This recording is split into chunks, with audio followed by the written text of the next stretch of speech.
Welcome to the second episode of A Quick Brew, and I am joined, as always, by Sir David Bancroft, Obadiah Steppenwolf III, joining us on the podcast. Well, it's our podcast, so of course you would be. We will have guests from time to time. We will answer your questions. We will bring other people in to join us, our friends that want to Absolutely. have a quick brew with us and discuss topics. And, from the last podcast, we did speak about AI, and we started finishing towards hierarchy Yep. and the hierarchy matrix, and we said we were going to discuss that, but let's first say cheers to a quick brew.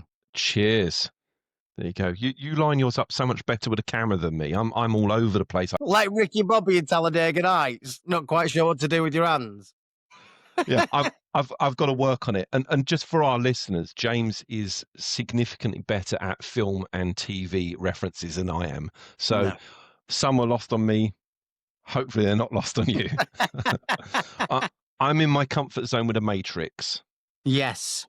And that's the importance is being in the comfort zone with the Matrix. Shall we go back to hierarchy? Because I don't think we finished speaking about that properly. I think we touched on it. But I think we could probably do more with it, to be honest. Let's discuss the old hierarchy matrix first of all. Go for it. It was very much, there's your pyramid. It was almost, you saw the family tree, didn't you? And there was very clear lines of responsibilities. There was very clear instructions as to who was the boss, whose responsibilities were, and basically who's at the tip of that pyramid. It is much more fluid now. Yes. There is a lot more collaboration, which is a good thing. But again, it's like what we were talking about in the previous video. It's that balance. There is times where it is brilliant, and there's times where it goes wrong. Yeah. And I think you're right. You did used to have the Don, The Corleone.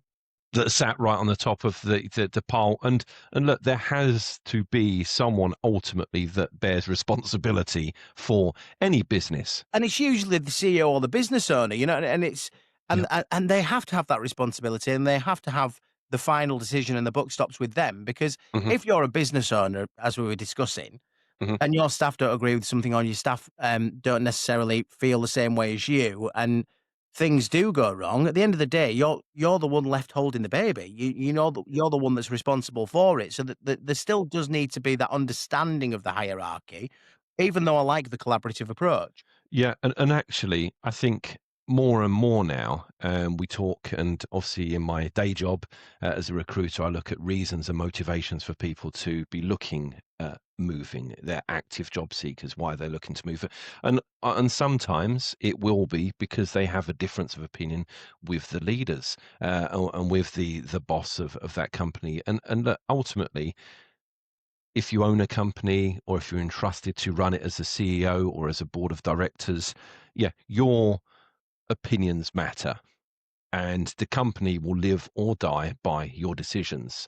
And if people within your business don't necessarily align with your direction of travel, or if they don't necessarily agree that it's being run in the best way or a way that will make it feasibly successful, then they can vote with their feet. They can exercise their right to hand notice and leave. And if so, that's fine, because, you can't have, or at least you probably shouldn't have, a scenario where people are overtly challenging the leadership of a company because there is that hierarchical structure and model. But I think for me, one thing that I've noticed, it used to be that the boss or the leadership or the managers would have their offices, they would have their doors, and we spoke about this in the last episode, and those doors would often be shut.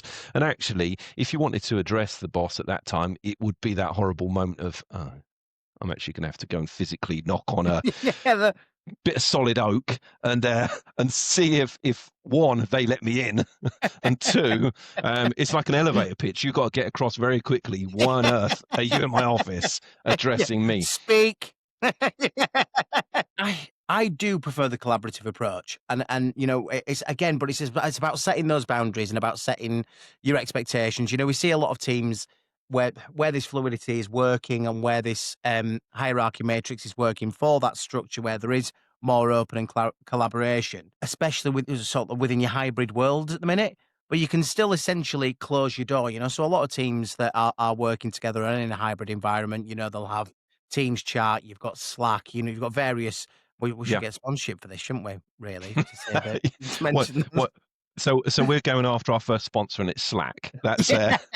that's But who we're going after. Okay. you do have functions within Slack where, and we use this within our teams that, if you're stuck into a project and you're really getting your teeth into something, or you're in a meeting, or there's some really pressing priorities that you have to look after, if you break somebody's flow within that and you stop somebody's flow, I mean, how you'll have recognized it before when you're mid project and the phone rings, or it often takes you 10 to 15 minutes, sometimes in some cases, half an hour to swing back into that project. Yep. That's a lot of dead wasted time. So when you have these these apps such as Slack or any other ones, Slack, please feel free to reach out for sponsorship. You can put that red busy on. Yeah. Do you know Absolutely. which is essentially the manager closing the door. But yeah, it can go wrong. Yeah, there can be confusion within reporting lines within this. Yeah, so I think the problem here is that let's just say, as a for instance, I have a business and I have a sales team. Yeah, Mm, I then have a sales manager. That mm, business grows. The sales manager maybe becomes a sales director. We now backfill their position with a sales manager. So you have salespeople, sales manager, sales director. mhm. Now, in my version of hierarchy, your salespeople should be engaging most regularly with their sales manager. And actually, an audience with the sales director, let alone director of the business, probably only comes after that engagement has happened with the sales management because they hold the relationship, they're a report to that individual. And if you're actually forever bypassing your natural manager to a sales director or to a generic director of the business, well, I mean, that asks questions about respect. It asks questions 100% agree. about understanding of hierarchy. And again, you would have to hope that your question that you might be asking the sales manager can be absorbed there rather than having to disrupt other functions. So owners of companies employ bosses to do a job, Of course. and I know from your companies, and I know from my experience within working, we will always trust those individuals to be able to do and perform those tasks and perform that role. Absolutely. If they can't, then obviously, somebody may approach you and may have bypassed their manager because they've got a particular problem with the manager. But like you've said, for the day-to-day processing and the day-to-day business needs, Mm. you've employed, that sales manager's earned their stripes. They're in that position for a reason. They're completing that process of sales for you because they've worked with you for a while. You've recognized their talent. You've realized that they can help others. You've promoted them to that sales management position. You've given them the training that they've needed to be able to cope with various personalities, to cope with mental health and illness within the teams. If you've given that sales manager all of the training that's required to be able to run teams, Yes.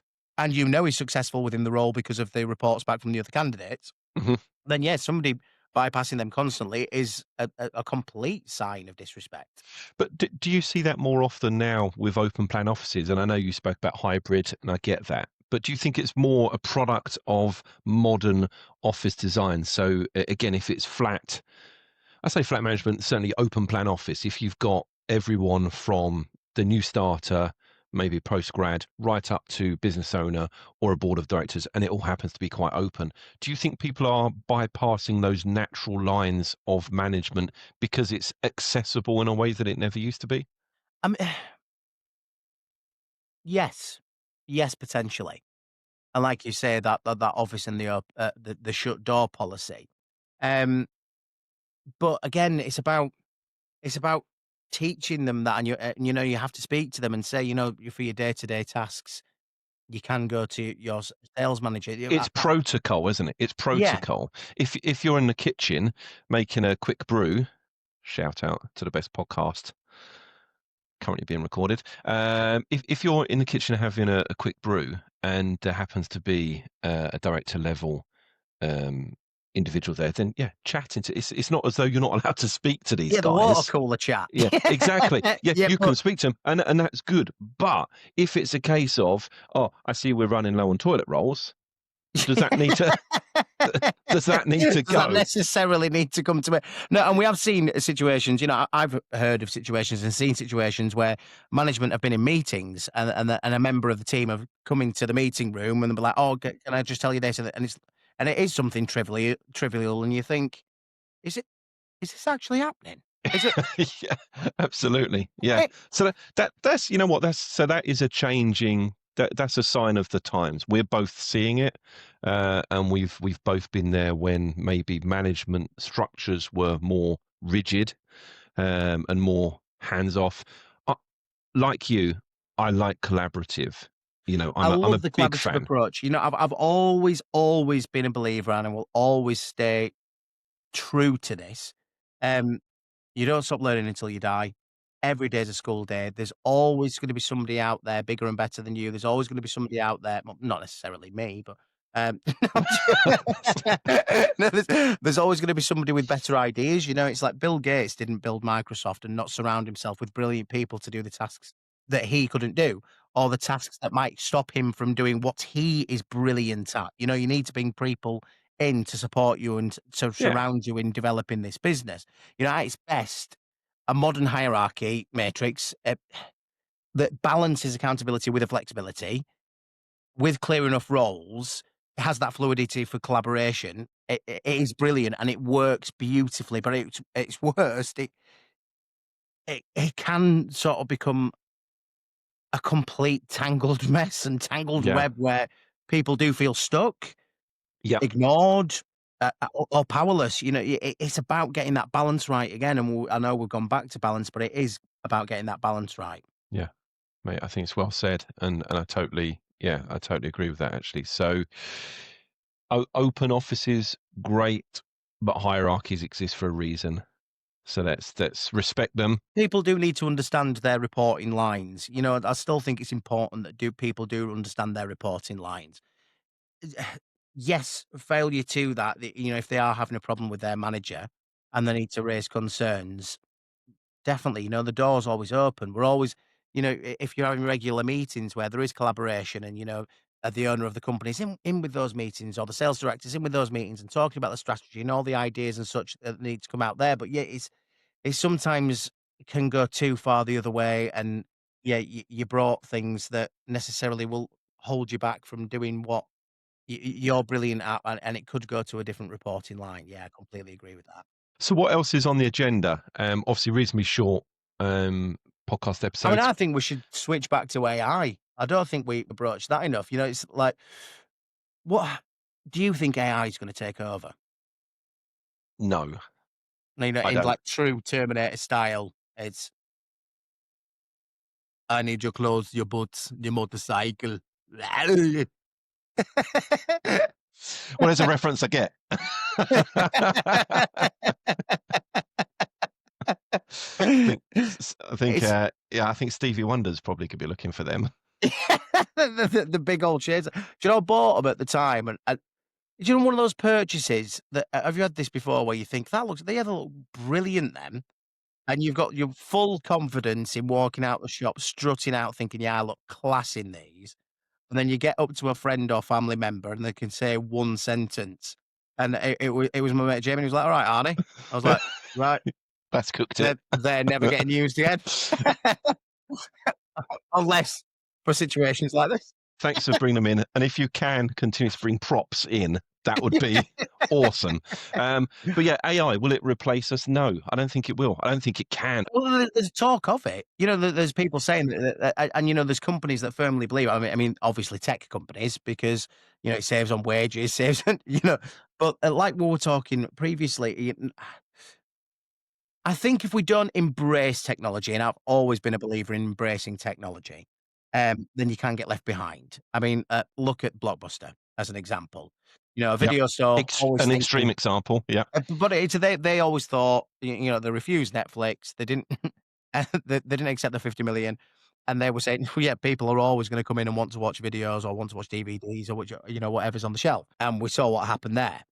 But I think I use AI in my day-to-day working life. As long as you're using it correctly and using it as an aid as opposed to a replacement, I think Mhm. it can be successful. Yeah, I totally agree, mate. And look, I've heard lots of times, so this isn't mine, obviously, but this is just recycling something that I think we've probably all heard.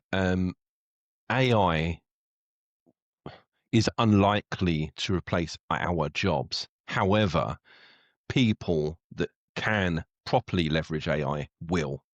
So it's going to be there as a Love that. tool. Yeah, it's going to be there as a tool. Undoubtedly, whatever shape or form it takes, it will be there as a tool. However, there still needs to be at some point humans in certain processes. Now, there are things that can be automated, and there are things that can be taken off of humans and put entirely via AI, and that's cool. And if that works, then great. However, if we can use AI as a tool to enhance our performance, to improve our outputs, then I'm all for that. But that's never changed, and it doesn't have to have been AI in the past. Originally, it was a CRM versus a filing cabinet. Look what this CRM can do. Other industries, if you look at carpentry, it was a saw, and then somebody stood next to them with a mitre. They'll never take off. They'll never take off. So there's always going to be people that will bang the drum for wholesale change. And look, AI is currently infiltrating day to day at every level. Kids are using it in schools.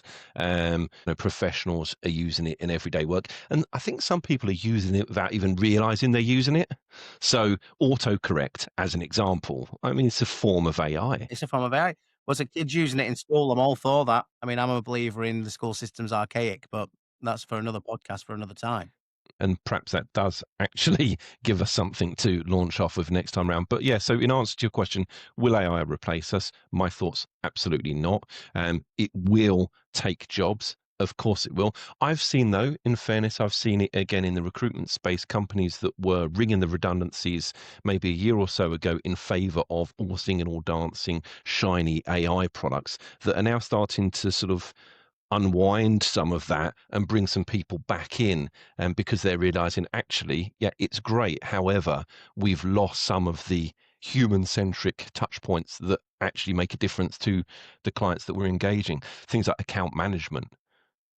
You can drive account management via data, but actually, you're doing nothing whatsoever to enhance your And we haven't even retention. touched on the unconscious bias yet of AI and from its historical learning. So maybe that's the one we do on the next episode. There we go. I I've think got so. loads of information for you on that. Did you switch up that herbal mess that you're drinking, or are you still on the green tea? Still on the green tea. Yeah, yeah. Controversially, I went coffee for this episode. So, I mean, I mean, it's still a quick brew. it's brewed.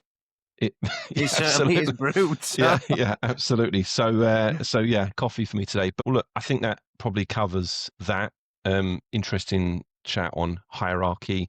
Again, touching on AI a little bit. I think it will probably be a theme that recurs through episodes almost inevitably. But for now, mate, I think that's a wrap.